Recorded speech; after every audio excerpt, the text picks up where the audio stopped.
বর্তমান সময়ে আমাদের সবার উচিত বিনিয়োগে পাণ্ডিত্য অর্জন করা। অর্থনৈতিক বাজার প্রতিদিনই ওঠানামা করে, এর মধ্যেই প্রতিদিন কেউ লাভ করে আবার কেউ ক্ষতির সম্মুখীন হয়। প্রশ্ন হলো আপনি এর মধ্যে কোন দলে অন্তর্ভুক্ত? হাতে টাকা তুলে দেওয়ার আগে নিজে শিখুন কিভাবে বিনিয়োগ করতে হয়। ঝুঁকি, হ্যাঁ ঝুঁকি থাকবেই, তবে ঝুঁকি মোকাবেলা করার শিক্ষাও আছে।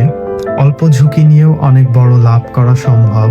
অসম্ভব কিছুই নাই, শুধু জানতে হবে কিভাবে করতে হয়। বিনিয়োগ শেখাটা অনেকটা সাইকেল চালানো শেখার মতো। শুরুর দিকে আপনি পড়ে যেতে পারেন, ক্ষতিও হতে পারে, কিন্তু থেমে গেলে চলবে না। একসময় দেখবেন আপনি ব্যালেন্স ধরে ফেলেছেন, তখন আর ভয় থাকবে না, তখন থাকবে শুধু নিয়ন্ত্রণ। মনে রাখবেন, যারা ঝুঁকি নিতে জানে তারাই পৃথিবী বদলায়।